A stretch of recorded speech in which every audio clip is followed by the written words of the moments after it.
Boa tarde a todos e a todas e a todes. Eu sou Luciana de Freitas Silveira, o mais propriamente dito aqui na página da pré-campanha Luciana de Freitas, ou Lu Freitas. E nessa tarde de hoje, a gente tem o prazer enorme de receber duas pessoas que são pessoas que tiveram uma grande contribuição na minha caminhada enquanto professora, professora e educadora, né? A professora Miriam e a professora Lurdinha. A professora Miriam é professora titular do Departamento de Antropologia da UFSC, presidente da Unpox, coordenadora do NIGS, que é um núcleo de identidade, gênero e subjetividades, foi professora visitante na Universidade da Colômbia, foi vice-presidente da Associação de Ciências da Antropologia e Etnologia, e hoje ela vai estar aqui dialogando com a gente, assim como a dona Maria de Lourdes Mina, né, a mais conhecida como Lourdinha, coordenadora do Movimento Negro Unificado, coordenadora da Educação Escolar Quilombola, professora, educadora, psicopedagoga. É um prazer tê-las aqui, e eu começo, antes de passar a palavra para vocês, agradecer o Yuri, que está ali, organizando para a gente a sala, e eu gostaria de dizer que eu escrevi algumas coisas para não me perder, e eu quero agradecer, quero falar da importância que é Paulo Freire, né, no processo de compreender a educação como uma prática reflexiva, entendendo que isso é uma via de mão dupla, eu ensino, mas eu também aprendo, né? E aí eu quero citar uma pessoa que não é uma educadora, propriamente dito, mas é uma mulher que foi importante. Assim que eu entrei na Universidade Federal de Santa Catarina, no curso de Ciências Sociais, eu procurava os meus pares, e eu achei alguns pares panfletando no meio da universidade, e eles me levaram para um núcleo, e foi nesse núcleo também, da professora Ailka Leite, que eu conheci Carolina Maria de Jesus, e achei a citação dela muito apropriada para o momento, também para o diálogo que a gente vai fazer, que ela diz o seguinte: a democracia está perdendo seus adeptos. O nosso país está enfraquecido. A democracia é fraca e os políticos são fraquíssimos. E tudo que está fraco morre um dia. Os políticos sabem que eu sou poetisa e que o poeta enfrenta a morte quando vê seu povo oprimido. E aí, dialogando com a Carolina, né, sobre essas questões, ela nos presenteia também porque ela nos deixa um legado, assim como o Paulo Freire, né? E eu começo o nosso diálogo reflexivo, que eu aprendo e eu também ensino com as professoras que já estiveram comigo e continuam comigo, né, nessa caminhada. Eu gostaria de conversar com a professora Miriam primeiro. E, professora Miriam, muito obrigado. A gente estava outro dia conversando ali no chatzinho do Facebook, né, que de todas as disciplinas obrigatórias, vou deixar aqui para as outras professoras não ficarem chateadas, que eu tive no curso de Ciências Sociais, a disciplina da professora foi a mais diferenciada e a que mais me marcou pelo método que ela colocou dentro da sala de aula para a gente. Então, foi uma antropologia que eu queria ter tido o semestre todo, mas a professora teve um problema, virou o pé, né? E teve que se afastar, e a turma sentiu muito, né, a falta da professora, porque estava engajado em querer entender mais aquilo que a professora estava colocando dentro da sala de aula para nós. E aí, professora, eu pergunto, como é possível pensar em uma educação para uma sociedade da diversidade? E aí, mais pontualmente, perguntando para você, que é uma estudiosa, né, do tema gênero, né, o quanto que isso deveria ser ser levado mais a sério, ou trabalhado muito mais, tanto na questão de ser um professor de sala de aula, quanto que é para o estudante, né? Então, fica aqui a minha pergunta, professora. Obrigada. Eu queria agradecer muito, né, o teu convite, Luciana, e, bom, uma honra estar junto com a Lurdinha, uma super referência para todas nós aqui em Florianópolis. Eu me sinto, assim, muito feliz e, bom, que responsabilidade de estar dialogando com vocês.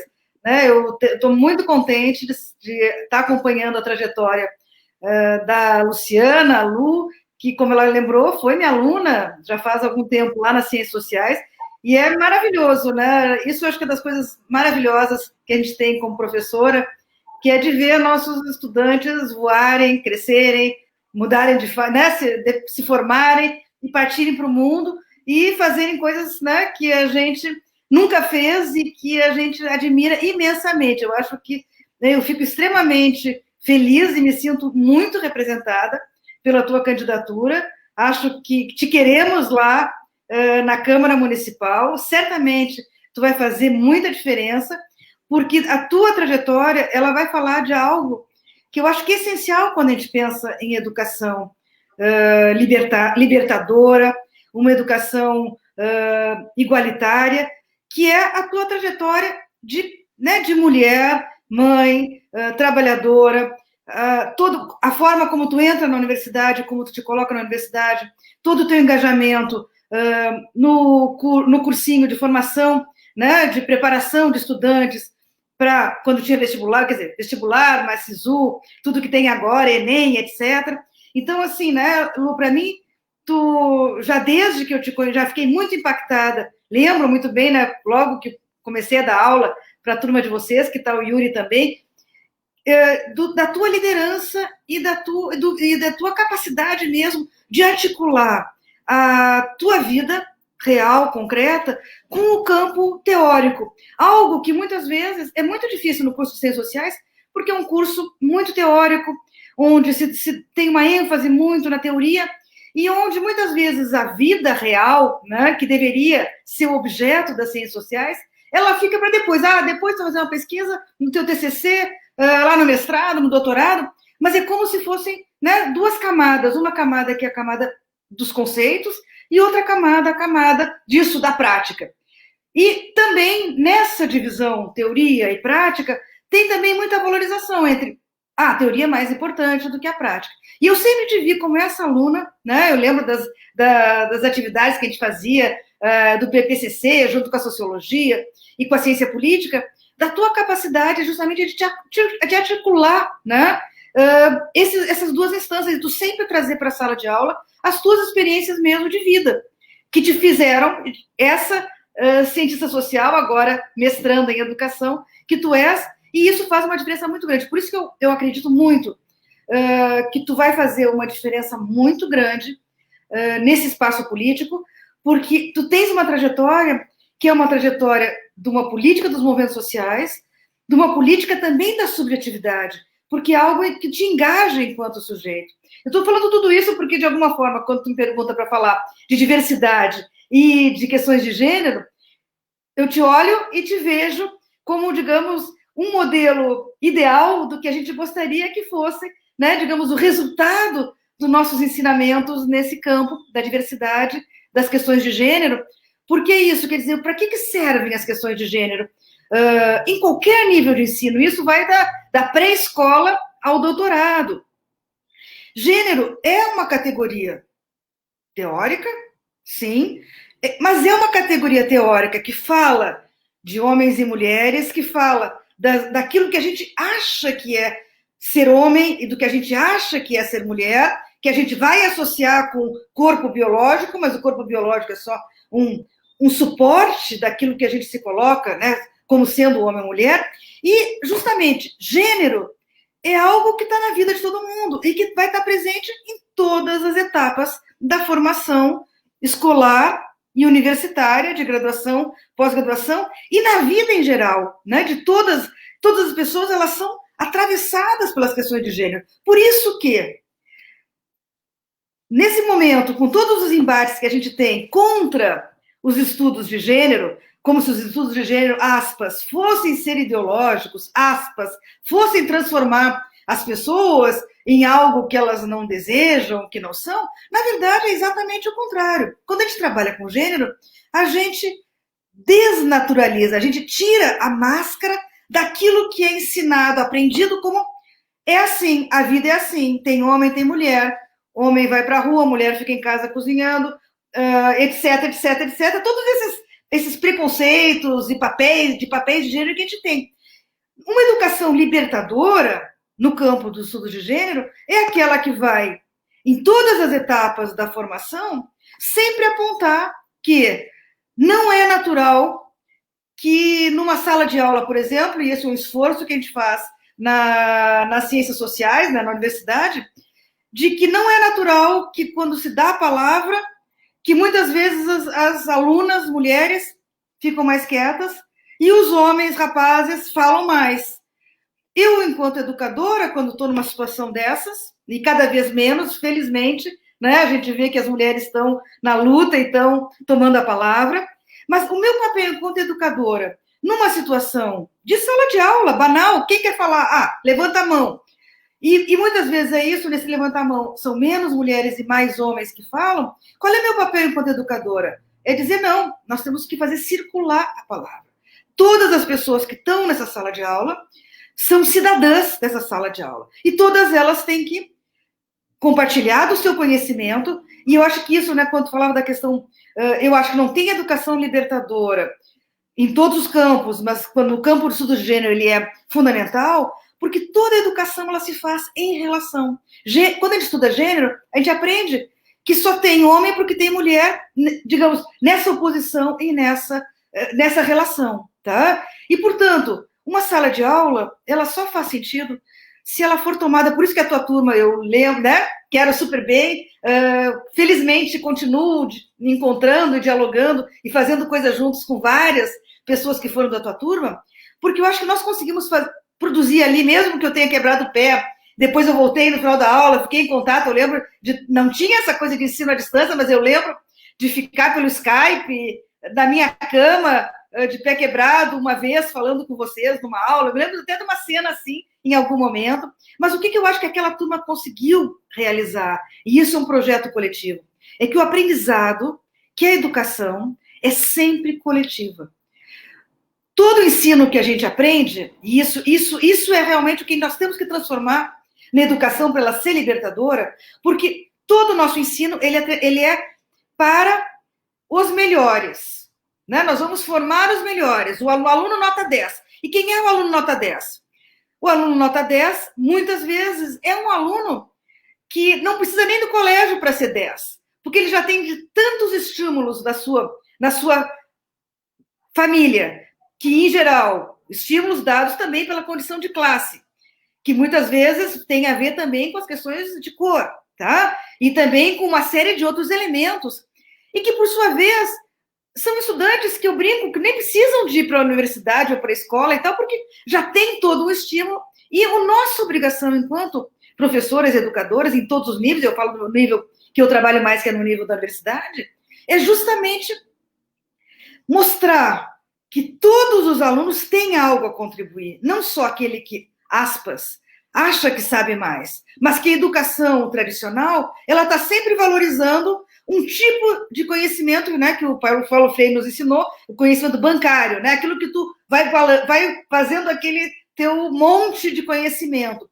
Só que esse monte de conhecimento, isso não é conhecimento e não é aprendizagem, porque aprendizagem é quando a gente compartilha as nossas experiências, os nossos saberes, e é nesse compartilhar, quanto mais diferente for a minha sala de aula, no sentido de gente mais velha, gente mais jovem, gente de Florianópolis, do interior do estado, estrangeiros, lá do Nordeste, homens, mulheres, pessoas heterossexuais, homossexuais, pessoas cis, pessoas trans. Quanto mais diversidade eu tiver no espaço da minha sala de aula, mais o processo de aprendizado coletivo da diversidade vai ser rico, porque é na diversidade que a gente aprende.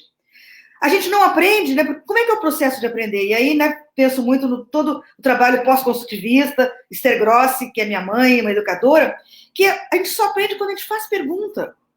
Não é porque tu me diz uma coisa que eu vou aprender. Eu só vou aprender algo se eu me colocar uma pergunta, mas será que é assim? E se eu tentar buscar essa resposta? E essas perguntas que nós vamos ter totalmente diferentes, cada uma de nós vai sair do seu lugar para fazer essas perguntas elas só vão se enriquecer nesse processo do diálogo com os nossos pares.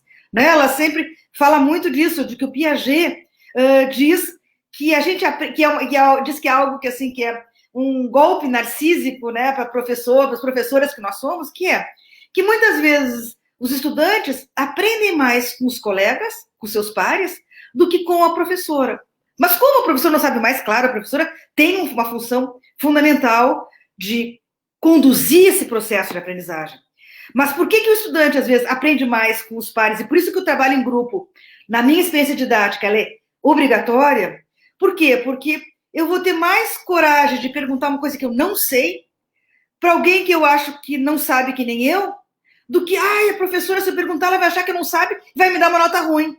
Porque toda a nossa formação é isso. Se a pergunta não for a boa, a certa, tu já perdeu, tu já tá ralado. Quando é o contrário. Quanto mais óbvia é a pergunta, muitas vezes, aquilo que pode parecer óbvio, muitas vezes é o mais difícil de responder.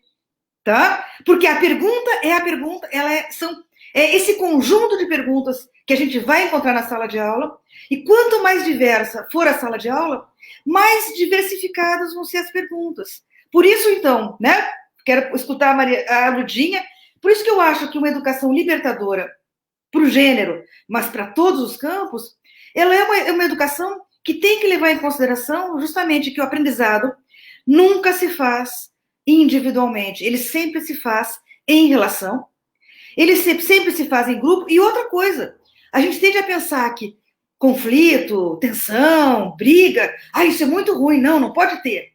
Não, gente, se não tiver tensão, conflito, também não tem crescimento, porque o aprendizado também se faz na dificuldade e nesse tensionamento. Se eu estou numa aula, e daí tem alguma pergunta, ninguém levanta a mão, ninguém faz nada, eu tenho certeza que eu dei uma péssima aula. Porque se eu não conseguir instigar nenhuma pergunta e ninguém discutir, discordo do que tu falou, porque não sei o quê, bom, essa aula não valeu para mim. Porque para mim só vale quando justamente eu sou questionada e sou instigada também a pensar no que eu não sei. Porque se eu faço uma aula e todo mundo diz, tá, tudo bem.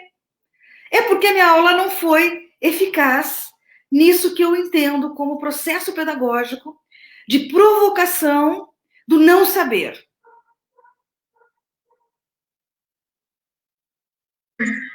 Eu aqui, perfeito. Eu aqui me observando dentro da sala de aula.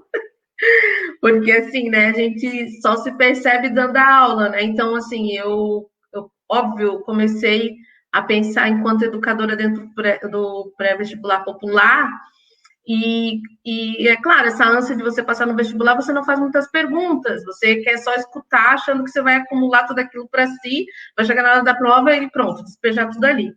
Mas também era provocada a pensar, né?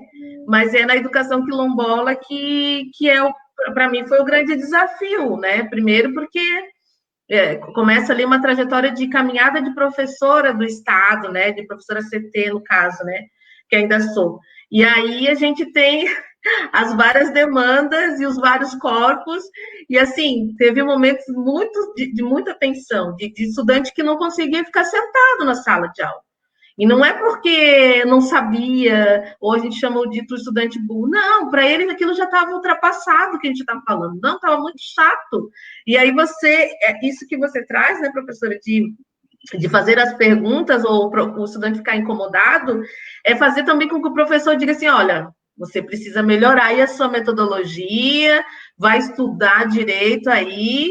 E aí, uma coisa que eu tenho aprendido, que eu já vou passar a palavra para a Ludinha, que é com a própria Ludinha mesmo, né? Porque ela é nossa coordenadora lá na Educação Quilombola, é que a gente precisa estudar todos os dias. A cada aula que você vai dar, a cada tema que você vai levar para dentro da sala de aula, você precisa estudar, porque o que acontece, né, nesse aprender e ensinar? O professor acredita que ele já sabe tudo, só que os sujeitos, as pessoas da sala de aula são outras todos os anos. Elas se modificam e elas se transformam. Daí como é que eu posso chegar lá, achar que eu vou dar a disciplina que, né, o tema que eu dei no semestre passado, posso fazer da mesma forma? Infelizmente, isso acontece, inclusive, na universidade, e eu vou dizer que por mim mesma, que, né, eu repeti, no caso, uma disciplina, e o professor deu exatamente tudo da mesma forma no outro. 2 semestres depois, eu disse, meu Deus, como é que pode? Até a prova era igual, gente. Até a prova. Então, isso a gente vê que, como a professora falou, é um debate desde os ensinos dos anos iniciais até o doutorado, né? Porque essa crença, tanto do estudante quanto do próprio professor que está em sala de aula, né? E uma coisa que a Lourdinha também me ensinou, e eu vou passar a mesma palavra para ela, é que o conhecimento é da humanidade. Então, eu não sou a detentora, eu enquanto professora, né, nesse momento eu me coloco, tenho a coragem de me colocar enquanto professora. Durante um bom período eu demorei a assimilar esse papel de professora, porque a gente acha que leva o mundo nas costas, que a gente tem que dar conta de tudo, e não é isso, né? E então a Ludinha me ensinou o conhecimento da humanidade. Que bom que o conhecimento é da humanidade, porque ele deve circular assim como a palavra, né? Então, Lourdes, desativa seu microfone e vamos falar com Lourdinha, que é essa pessoa também que me inspira bastante e desafia a gente todos os dias a mudar. Deixa eu ligar aqui que eu achei que ia dar minha bateria.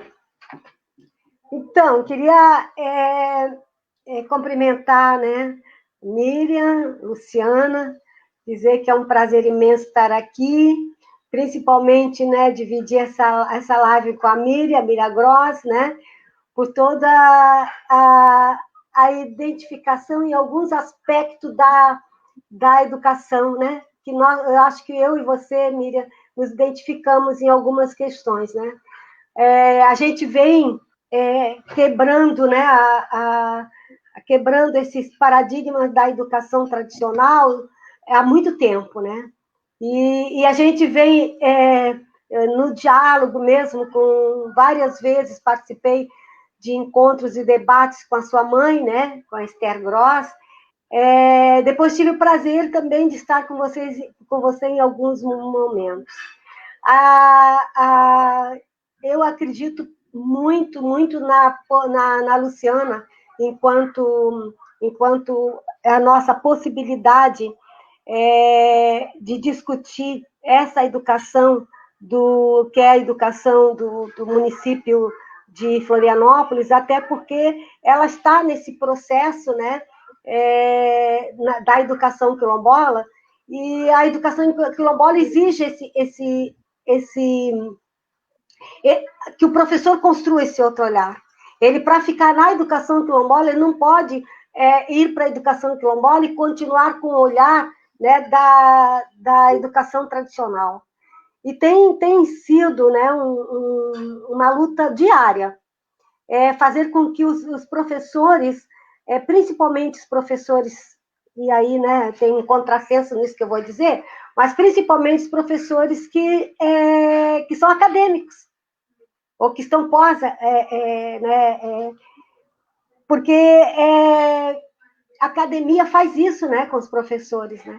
E a educação quilombola, ela exige, né, ela leva o professor para esse território, que não é um território que seja conhecido da universidade, né?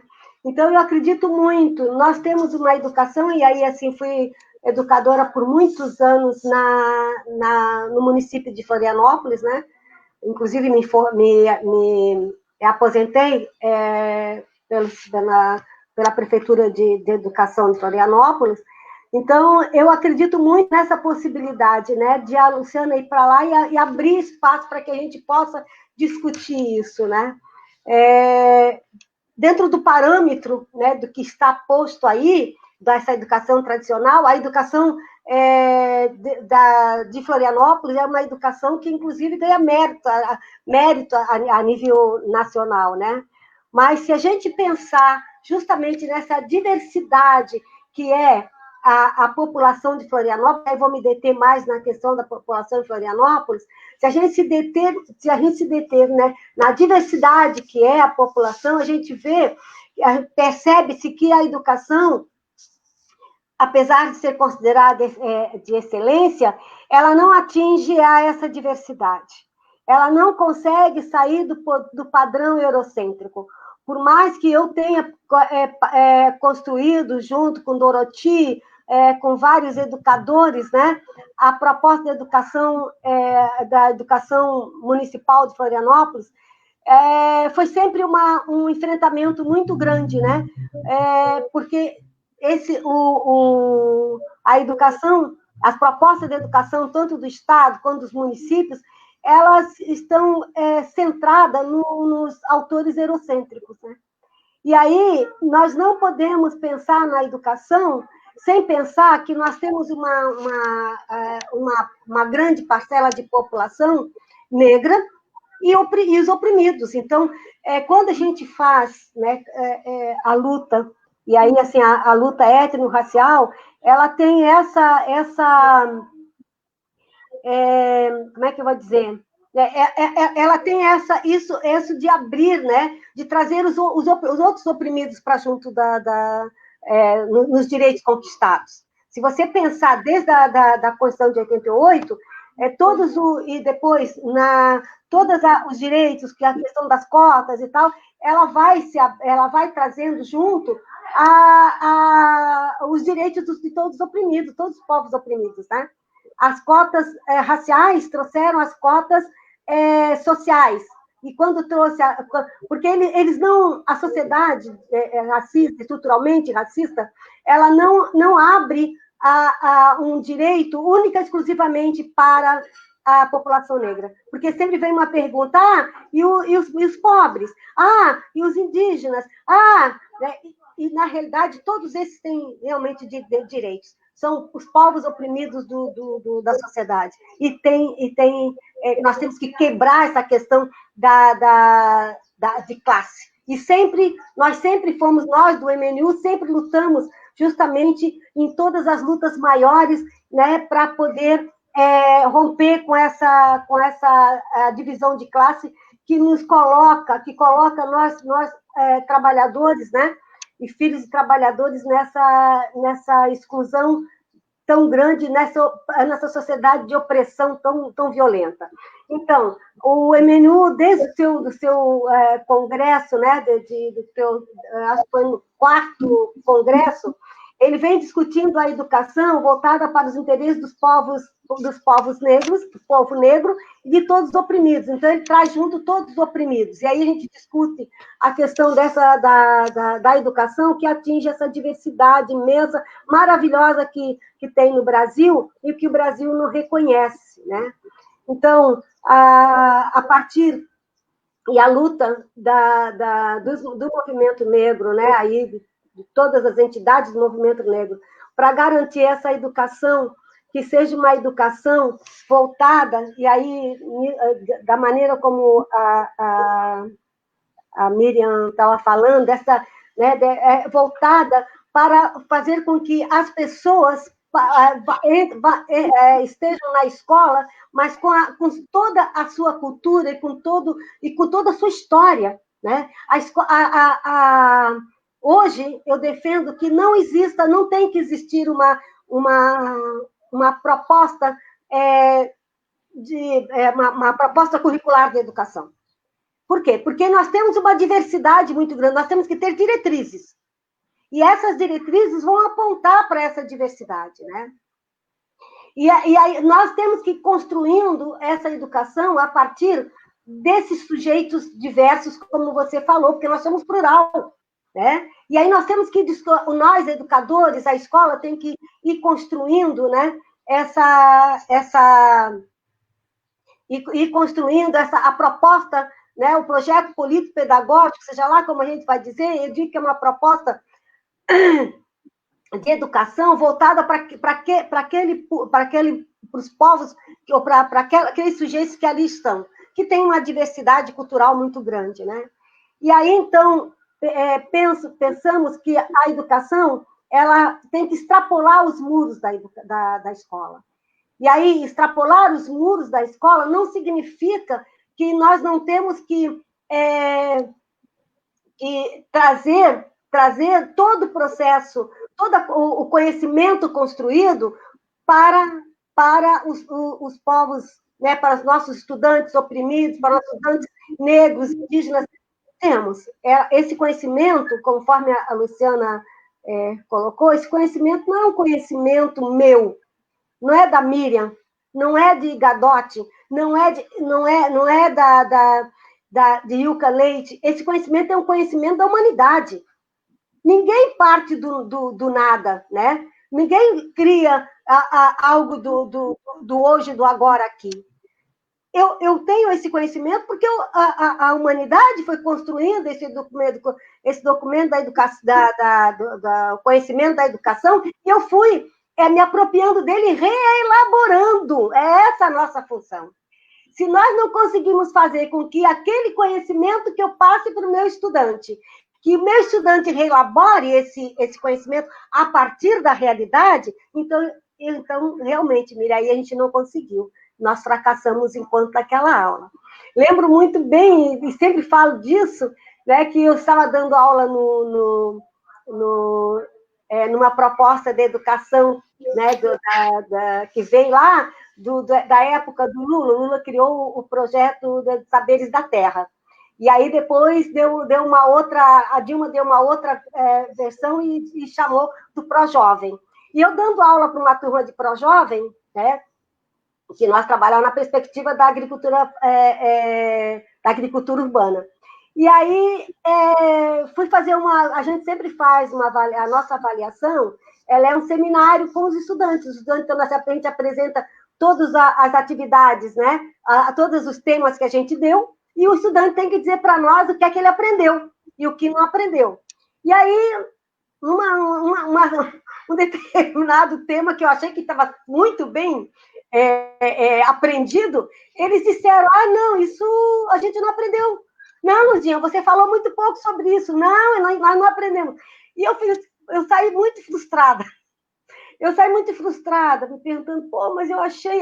Mas aquilo que fez o quê? Eu disse, não, então, no próximo semestre, vou voltar com isso e vou replanejar com vocês esse tema. Então, eu acho que é isso.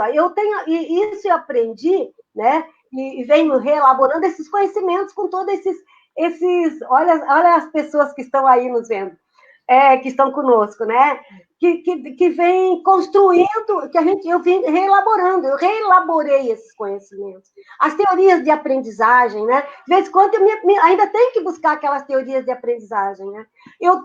Com Paulo Freire, no diálogo de Paulo Freire com a África, né? Que isso foi escondido, a educação popular, e eu tenho cobrado de todos os adeptos da educação popular e os construtores da educação popular que esconderam a relação de Paulo Freire com a África, com os educadores da África. Só agora, bem depois, é que a gente foi descobrir, né, a África ensinando a gente. E aí a gente mergulha no diálogo de Paulo Freire com os educadores africanos. É isso, é partir da realidade. Não dá para teorizar a partir de uma sociedade onde você não tem nenhum conhecimento. Você não tem nenhuma relação. E acho que a educação quilombola ela vem nessa diretriz, sabe? As diretrizes da educação quilombola nacional, construída, né, e reelaborada com a Nilma, né, que é fantástica, Nilma Gomes, que veio trazer justamente essas diretrizes que servem de referência para as diretrizes estaduais. A luta por essa educação foi árdua, né? Foi árdua, né? E quem está aí, estou vendo que a Mercedes está aí, outros educadores e lideranças quilombolas estão nos assistindo, e sabem o quanto que foi árdua isso, né? Mas também a gente conquistou. E Luciana fez parte dessa luta, né? E a gente conquistou, Miriam, a gente avançou muito, né? Eu acho que a gente nós estamos hoje, né, com uma educação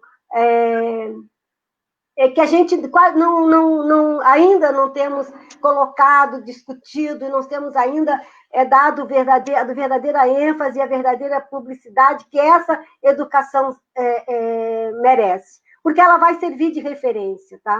Nós partirmos desse conhecimento tradicional, e aí discutir, trazer o conhecimento tradicional é ouvir os griots das comunidades quilombolas, é ouvir as lideranças das comunidades quilombolas, né?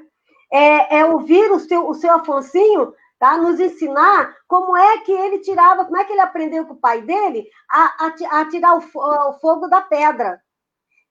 Mas quando a gente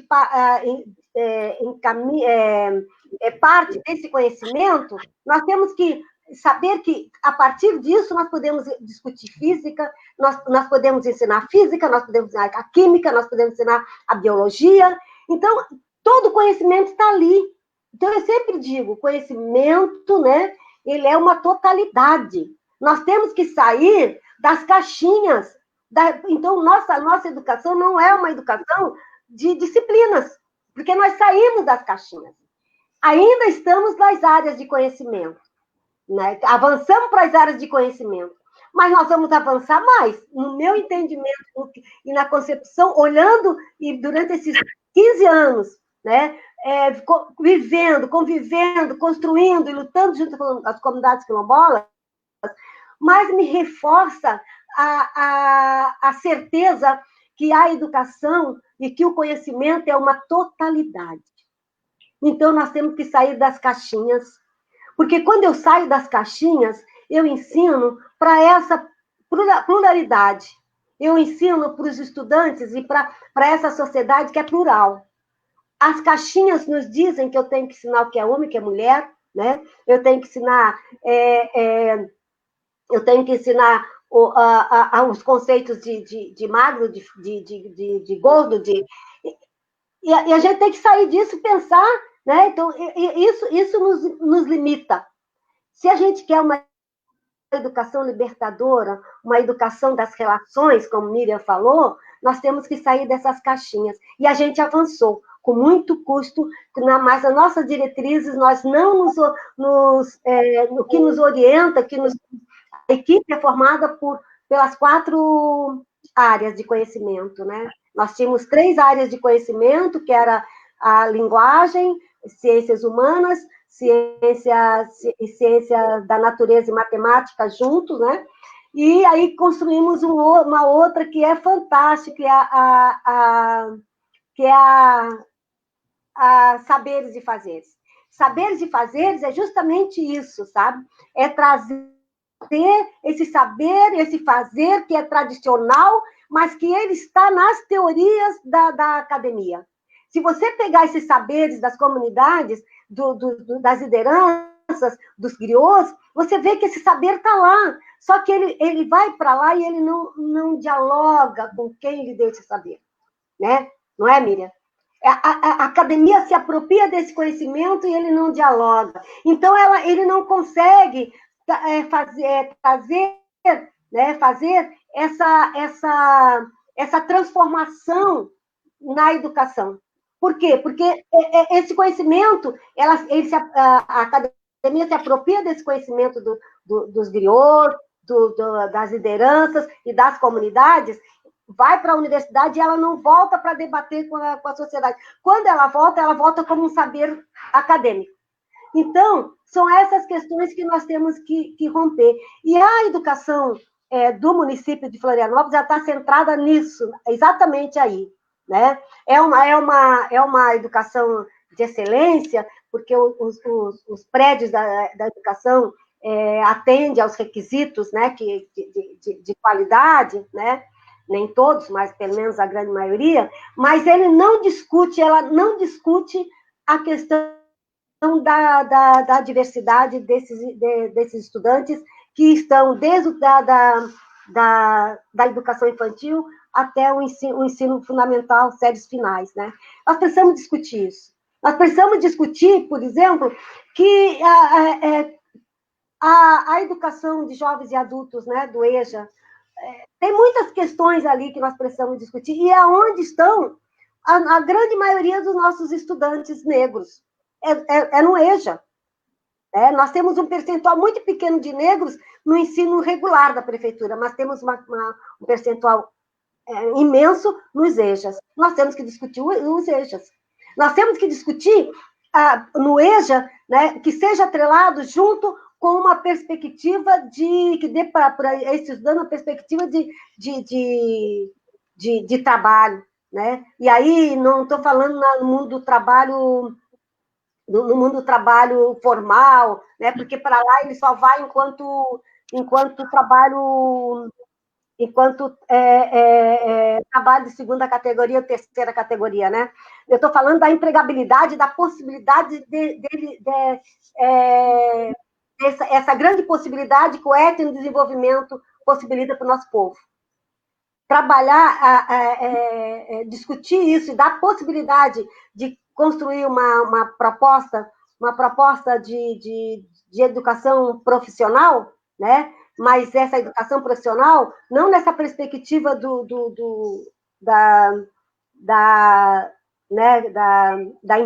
das empresas e tal, não na perspectiva do comércio global que está aí, mas numa perspectiva de construção de sustentabilidade, construída por esses sujeitos, que eles possam dizer o que é que eles têm de talento, né? E o que é que ele tem de saber, e o que é que esse saber dele pode transformar em sustentabilidade, né? Então é isso, assim, eu acho que a Luciana pode construir isso, contribuir muito com a educação, né? Porque a gente sabe também que o vereador não pode, não tem, né, a função e nem pode, por exemplo, transformar ele pode contribuir, ele pode abrir o debate, né? Mas a execução é do poder executivo, do executivo, né? Então, mas ele pode abrir esse debate, né? E eu acho que acredito muito que ela vai fazer essa gestão, né? Como na vereança, trazendo todos esses valores, todos esses conhecimentos que a gente construiu, que está construindo, né? Para a educação do município de Florianópolis. Muito bem, dona Lurdinha. Lurdinha tem muita coisa para contar, né? Muita coisa. Mas eu agradeço a Lurdinha e eu quero dizer que a importância do movimento negro unificado na minha vida, que eu digo que é um divisor de águas, assim como a universidade, né? Todos os desembates que eu tive dentro da universidade, todas as dificuldades, todos os momentos de silenciamento dentro da sala de aula, isso que a professora Miriam trouxe, né? Eu lembrei dos meus silenciamentos dentro da sala de aula, quando eu tentava trazer a minha realidade para dialogar com a teoria que o professor trazia, e eu era tida como, tipo, o que você está falando, menina? E aí a gente acaba se calando, né? Então, são poucas as disciplinas ou os professores que oportunizam que a gente possa trazer mesmo a nossa realidade para dentro da sala de aula, dentro das universidades, né? E foi muito triste se sentir ignorada, porque quando você se sente ignorada pelo professor, que ele não te dá o feedback, você se sente ignorante. Aí eu me senti ignorante naquela disciplina, né? E aí já não perguntava mais nada, lia sem interesse, achava que aquilo não tinha nada a ver comigo e tocava o barco, né? Mas sempre a gente tentando superar cada disciplina que tinha uma pedra dessa no meio do caminho, né? Mas pensando também nas coisas que a Lurdinha falou, e aí eu quero ressaltar a importância do movimento negro unificado, sendo um divisor de águas, a questão da minha negritude, da minha posição enquanto mulher negra na sociedade, e de falar, né? Porque é isso, daí eu dizia, será que eu posso falar isso no dia? Fala! A gente já dialogou sobre isso, fala, você sabe falar. Então, essa potencialidade que os coletivos ao qual eu faço parte, diz assim, Luciana, você tem um respaldo. E aí você diz, pô, peraí, se aquele monte de gente diz que eu tenho respaldo, então eu tenho respaldo, eu tenho que ter segurança, e eu tenho que entender o que eu faço dentro desse coletivo, né? E aí são esses coletivos, a qual é a GESO, o Projeto Integrar, que a gente faz parte, o MNU, e agora também na tentativa da construção, consolidação da escutação também, né? Que esse espaço de diálogo que está sendo mais para o campo do virtual com as mulheres que sofrem violências, né? Não é eu acho que não, eu não vim para dar conta,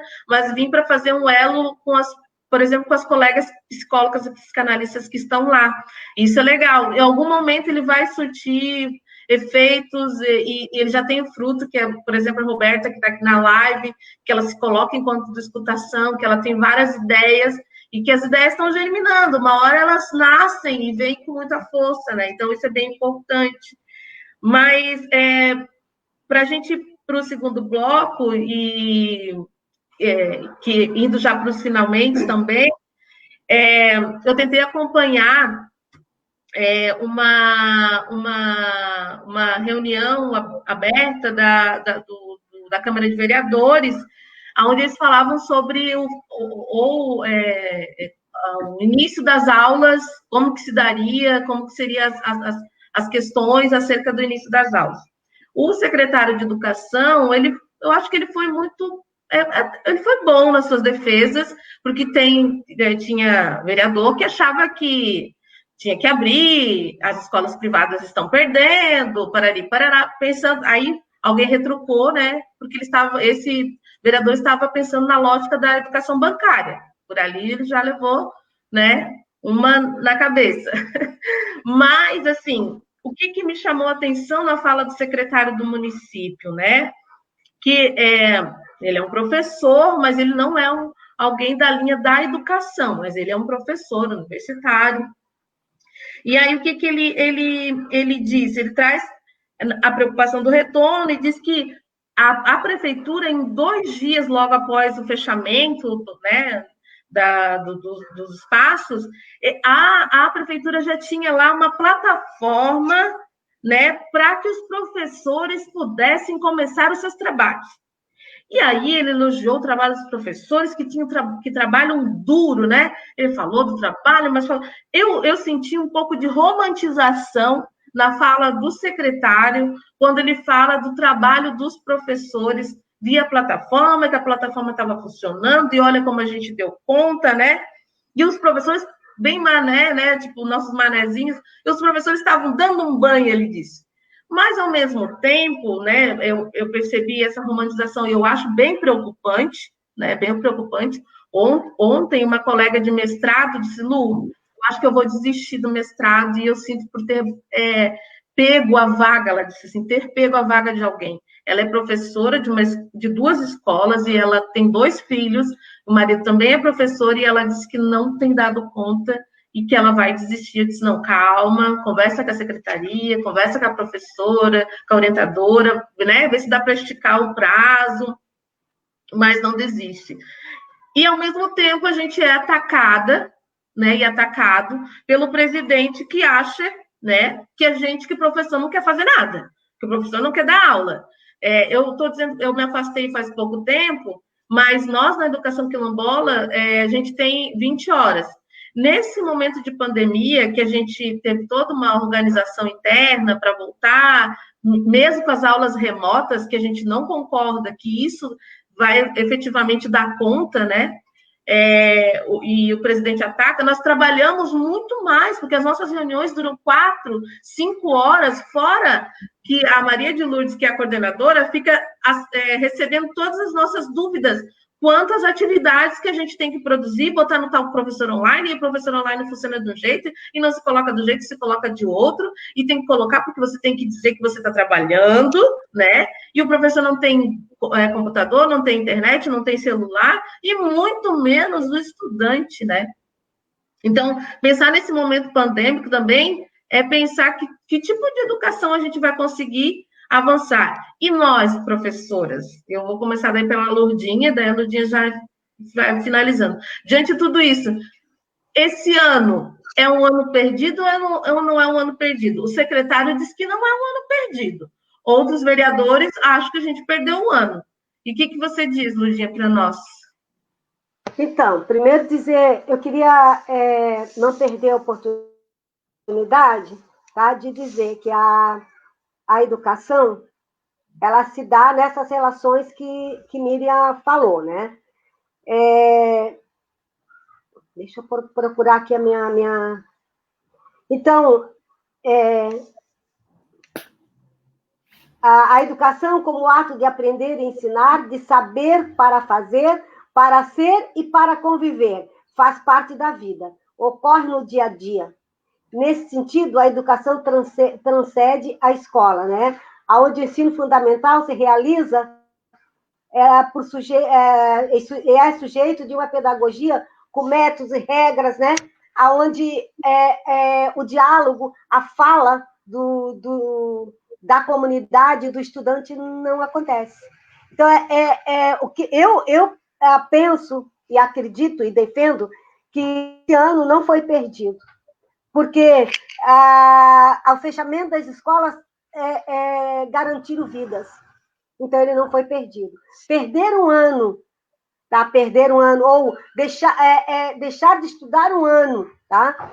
Para garantir muitas vidas, não é perda. E é nesse sentido que eu acho que tem uma diferença aí. Porque o secretário deve ter falado no sentido de que os professores deram conta. Mas quantos estudantes realmente conseguiram acompanhar as aulas online nessa plataforma? E o que ele conseguiu aprender? Porque quando o professor recebe as aulas online, né, o retorno, a devolutiva, ele não sabe o que naquela atividade, o quanto tem de pesquisa na internet, o quanto tem do pai, da mãe, do tio. Então, assim, o que é que realmente o estudante aprendeu e está de conhecimento dele, de reelaboração desse conhecimento nessa atividade?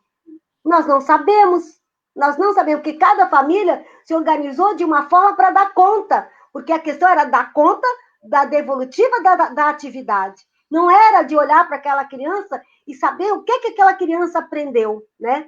Porque ela tem que reelaborar esse pensamento, esse conhecimento, para a gente saber se realmente ela aprendeu, né? E se ela não teve oportunidade de reelaborar, porque a mãe faz o que pode, né? A mãe vai buscar junto com a vizinha, vai buscar uma prima que faz.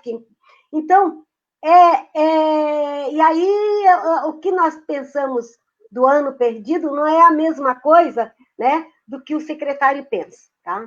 Então, para mim, esse ano não foi perdido, né? Não foi perdido por essa questão das vidas, né? Que quantas vidas nós conseguimos salvar fechando as escolas, né? E penso, eu ainda defendo que a gente comece tudo no próximo ano, depois da vacina.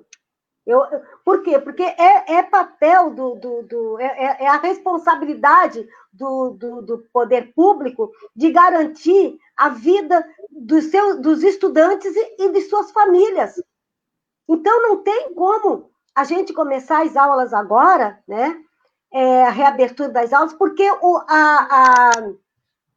as escolas particulares precisam ganhar, né? E é isso que está o fundante, eles não estão nem aí. Se lá no Morro do Mocotó o Jurema está fechado.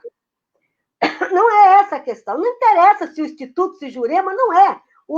A questão deles é a economia. E a economia entra a questão da educação enquanto mercadoria, né? Então, ela foge do seu princípio, né, do seu princípio da educação de direito para todos, né? Então, essa a questão. Então, para nós, para nós, o ano não foi perdido por isso. Quanta coisa nós aprendemos nessa pandemia? Sofrido. O próprio sofrimento, né, nos ensinou. Olha o planejamento que nós fizemos para discutir, para mandar as atividades dos nossos estudantes para que eles analisassem a realidade, né? E quando as atividades que nós mandamos, Miriam, né, era para que ele analisasse a realidade da pandemia, do avô, da avó, da vizinha, da família, né? Olha a oportunidade que nosso estudante tiver de olhar para a sua comunidade, de olhar para a sociedade de Florianópolis e perceber a diferença que tem, né? Para onde ia a família quando quando fica, está contaminado, para onde é que eles iam? E a burguesia vai para onde, né? Não vai, com certeza, para os mesmos hospitais que eles iriam. Não passa pelo posto de saúde, que o posto de saúde, com medo incrível deles, porque realmente, né, ele tem essa preocupação. A área da saúde foi uma das áreas mais que sofreu maiores consequências, né, mais atingidas por a área da saúde. Então, eu acho que a pandemia nos ensinou muito e deu oportunidade para ensinar também os estudantes. Agora, do ponto de vista da escola, eu acho que nós começar 2020, zerar 2020 e começar 2021 com a garantia e a segurança dos estudantes, é isso que nós temos que fazer. Então, eu não vou comentar, eu sei escutei já a fala, né, do presidente, né, desse desgoverno, eu não vou comentar, porque, sabe, é tão desqualificado que não merece que a gente comente sobre, né? Eu não vou, o que ele falou de nós, professores, é um absurdo, assim, né? Então, eu assinei vários manifestos dos sindicatos, né? Federação da Educação Pública, assinei vários manifestos, mas eu acho que a gente só tem a lamentar o que a gente está passando, e essa fala dele, enquanto, né, dizendo que nós somos um punhado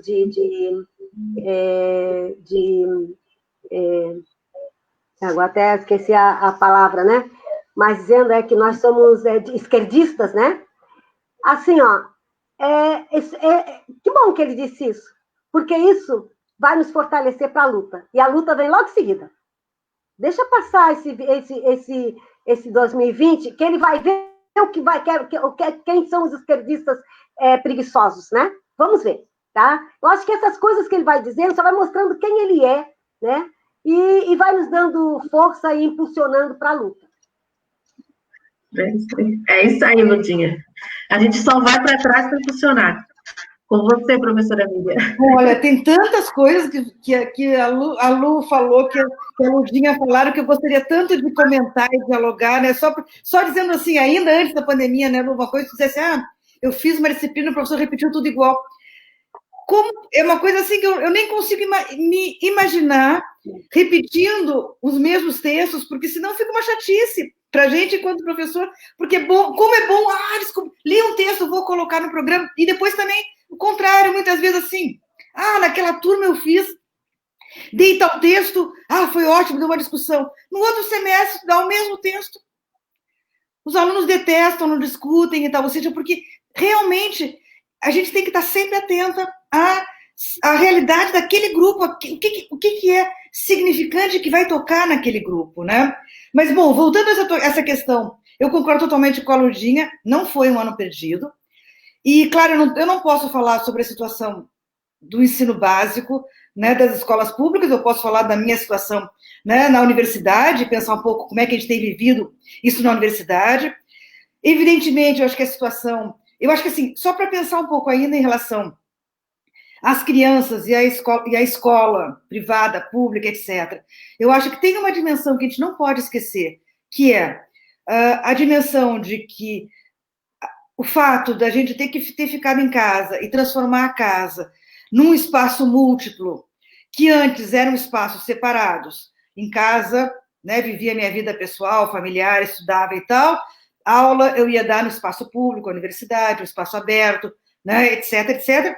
A mesma coisa, quer dizer, a gente sabe o quanto, e aí voltando para as questões de gênero, o quanto é fundamental para uma criança ir para a escola, sair de dentro de casa, sair de dentro da família, porque a escola é também um espaço de aprendizado de outras coisas, e muitas vezes, inclusive, de prevenção para situações de violência e uma série de coisas que estão ligadas à escola. As pessoas falam muito assim, não, as crianças têm que ir para a escola pela alimentação, né, pela merenda escolar. Sim, também é importante, mas essa é uma das dimensões, as dimensões justamente da escola como espaço desse aprendizado de respeito às diferenças e de proteção também para as crianças e não querer transformar, porque eu acho que uma das dimensões que a gente viu acontecer foi isso, foi uma tentativa de transformar as mães, sobretudo, claro, uma coisa de gênero, na professora de casa, e não é, a mãe não é professora.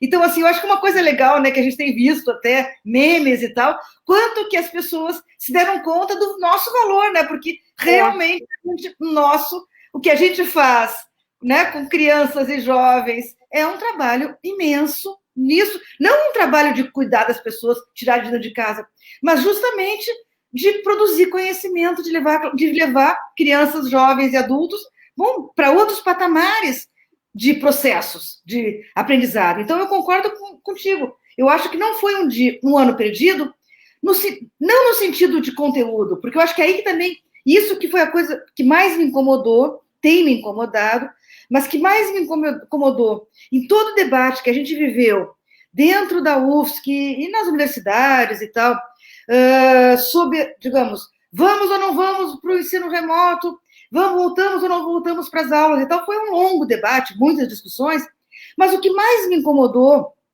é que em todo esse debate se deu muita ênfase a uma dimensão que, é evidente, ela é muito importante, que é a dimensão mesmo, as condições econômicas, o acesso à internet, o ter computador ou não ter, tudo isso, sem dúvida, isso é muito importante.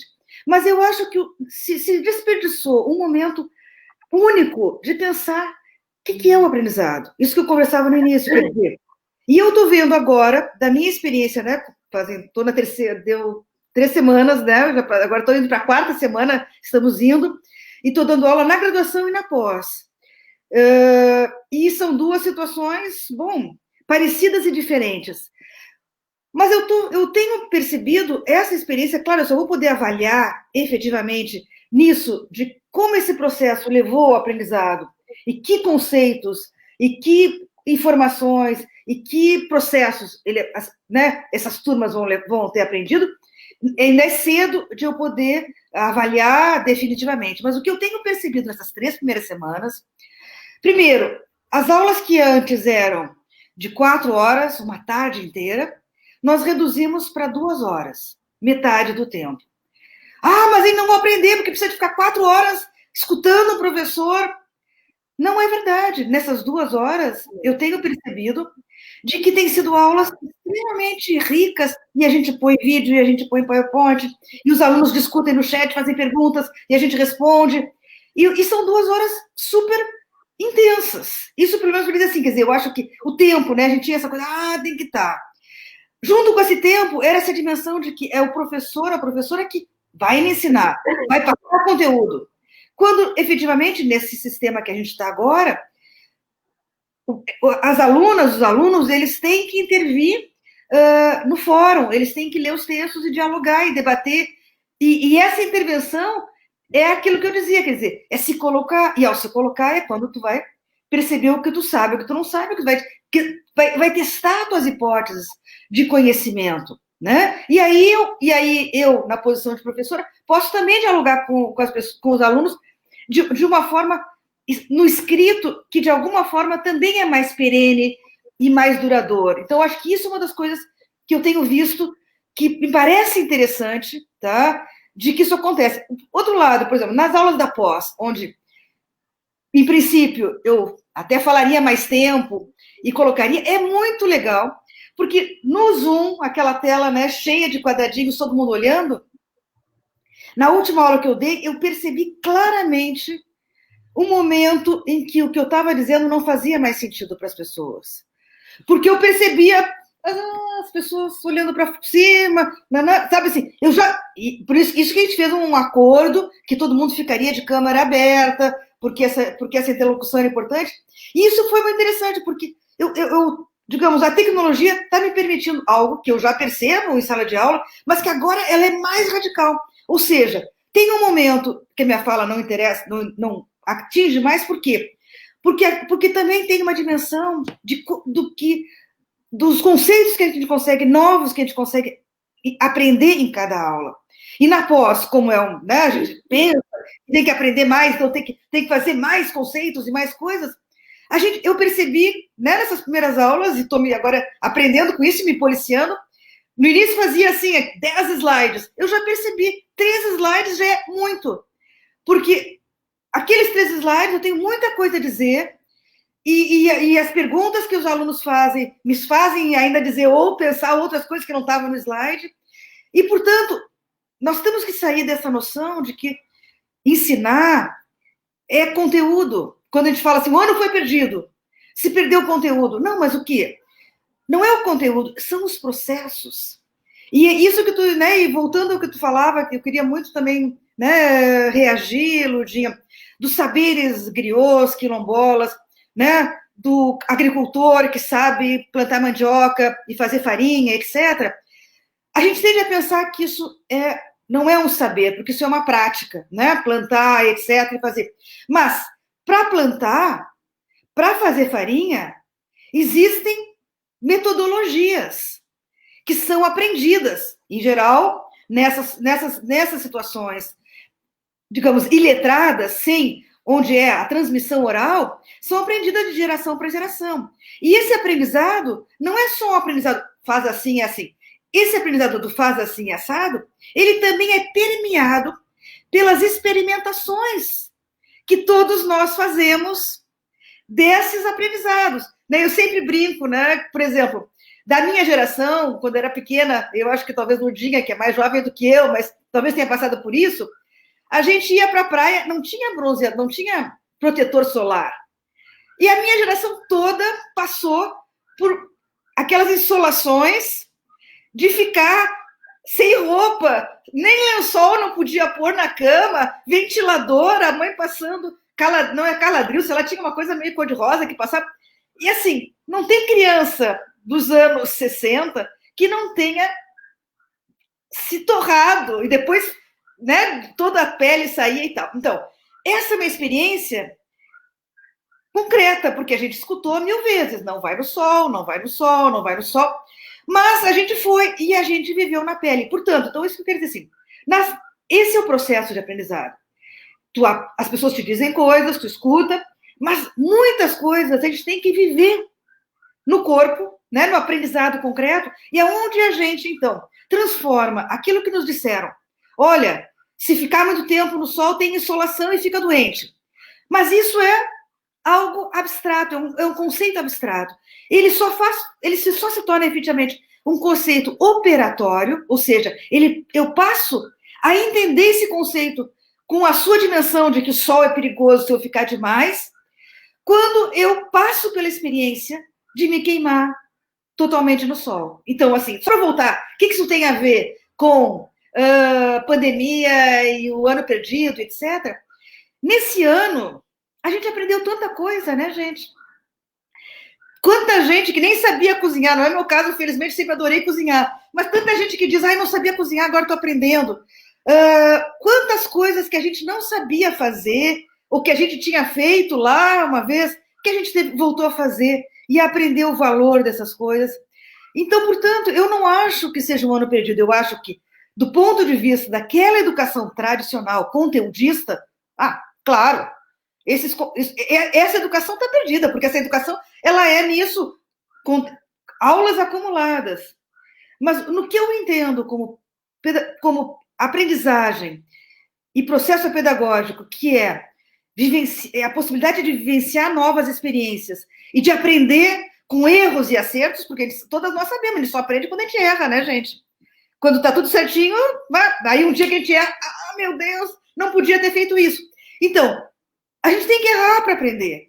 E esse que eu acho que esse ano, e aí acho que a Lurdinha também colocou uma outra dimensão, que eu acho que é algo que tem sido pouco abordado, e que eu acho que as escolas tinham que abordar muito mais isso. Eu abordei isso bastante com os meus alunos da universidade, que foi na elaboração de diários, para elaborar o sofrimento coletivo, que as mortes da população negra, dos idosos, das populações indígenas, de pessoas próximas e pessoas distantes nossas, estão nos provocando. Quer dizer, nós estamos assim, todo dia, alguém próximo, meu, mais direto, ou dos meus alunos, ou dos meus parentes, dos meus amigos, do vizinho, morre. E isso é uma dimensão social, sociológica, muito poderosa, muito forte, muito dramática, de sofrimento. Então, eu acho que isso nós precisamos realmente enfrentar com os nossos alunos em todos os níveis. Como que a gente está enfrentando essa temática da morte e de tudo que está ligado, digamos, né, a esse medo de morrer, ao medo da doença, a tudo que está ligado nesse momento? Eu acho que isso sim é um campo de aprendizado coletivo e que eu acho que nós temos que nos posicionar, nos enfrentar, por mais duro que seja, né? Porque falar de morte ninguém quer, porque é apavorante. Mas se a gente não falar dessas dimensões de sofrimento nas quais nós estamos envolvidas relacionalmente, eu acho que a gente vai perder uma grande oportunidade desse momento muito dramático. Eu penso nisso, eu falei já isso várias vezes com meus alunos. Meu avô viveu, né, que já morreu há muitos anos, ele tinha nascido no final do século XIX. Eu era criança, jovem, meu avô sempre contava da gripe espanhola. E a gripe espanhola, para mim, era uma coisa assim, que morria muita gente, que foi, né, ele se engajou muito, ele contava muito. Eu me arrependo hoje, porque eu não escutei mais meu avô, porque eu tento relembrar o que ele contava. Mas, vejam, ele tinha uns 20 anos quando teve a gripe espanhola. E para ele foi uma experiência que marcou a vida dele, da qual ele sempre contava. Para nós, cada uma, né, na geração que a gente está, e para todo mundo, é a nova gripe espanhola que a gente está vivendo. E ela não vai ter vida depois sem a gente viver isso. E eu acho que sem a gente incorporar esse momento. E eu acho que esse momento a gente tem que ousar mais e começar a pensar nessa dimensão das perdas que a gente está tendo, humanas, né?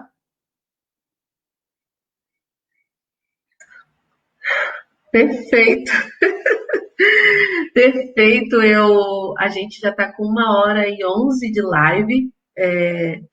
A gente sempre fala que não é bom alongar, porque as pessoas gostam dos debates, mas isso é cansativo, né? Porque a gente está falando isso exatamente, né? Esse mundo virtual é o que a gente tem de possibilidade, mas ele também é cansativo. E eu confesso que eu sinto na pele, quando a gente está muito tempo assim, né? Conversando, é ótimo, mas cansa, gente. É normal da vida da gente cansar e não seria diferente agora. Não, mas essa imagem, essa concentração é muito cansativa, Lu. Sim, sim, é quase que você numa hipnose e aqui você começa, e a um dado momento você se perde, como o telefone, né? Eu li algum livro muito tempo, esses livros assim, que não são científicos, e ele dizia essa coisa da hipnose, de você estar no telefone quando a pessoa fala demais, e você vai se perdendo e vai para outro mundo que não é mais aquele que está, né, no telefone. É a mesma coisa na internet, a mesma coisa esse bate-papo, que para mim foi muito bom, gente, que ótimo que ele vai ficar registrado. Eu quero dizer que, para mim, é um prazer sempre conversar com a Lourdinha, sempre ela e Wanda são as minhas conselheiras, né?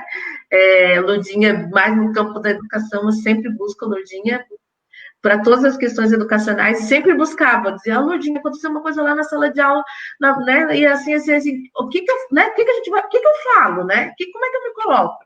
Então, no dia sempre foi uma conselheira, né? Isso é muito bom. E registrar que o meu mestrado é esse diálogo dessa, né? Os atravessamentos que essa pessoa que está aqui, Lourdinha, passou, mas para trazer a luta da educação quilombola. Então, eu acredito e eu tenho um dever de acabar e terminar esse mestrado com tudo isso que eu estou vivendo, com todas essas coisas, e são muitas coisas, gente. É muito, para além dessa, né? Vai defender já vereadora. E, então, a importância, né, de a gente trazer a luta da educação quilombola, a luta das pessoas, das comunidades tradicionais, a luta do movimento, para uma outra transformação de sociedade, porque a educação quilombola mostrou outra possibilidade de pedagogia, de método, de dialogar com as pessoas e de enfrentar a sala de aula de verdade, assim, né? Eu tive vários enfrentamentos na sala de aula, mas eu conversei com muitos pares, e é legal você ser professora de estudantes negros, né? Porque eu pensei, vou ser professora de quem? E isso foi importante, porque foi na educação quilombola que eu vi os meus pares, e aí você pensa como que você vai dialogar, e aí vamos lá, né? Vamos pensar que você não é irmã, não é a mãe, mas você é a professora e é aquela que se aproxima deles. E que serve de referência, né? Porque a história... Não, e que serviu de referência, porque a história da Luciana é a história da maioria das nossas mulheres que estão lá na educação quilombola e dos nossos jovens que estão na educação quilombola. Então, a história dela é uma história que serve de referência para eles, né, e para elas. Tomara, oxalá que sempre seja assim, né, que a gente possa se tornar referência. Eu acho que esse é o nosso papel na sociedade. Referência não um termo, né, que a gente quer soberba, mas de poder mostrar outros caminhos para as pessoas, né, outras possibilidades, né, e eu brinco com eles, eu achei que eu ia para a universidade e eu ia ficar rica, porque o meu primeiro momento era isso, eu vou fazer vestibular, vou para a universidade, vou ficar rica. Eu disse, não fiquei rica, mas eu fiz muitas coisas, eu consegui me virar muito bem, e eu agradeço, né, pela educação ter transformado a minha vida, transformou a vida.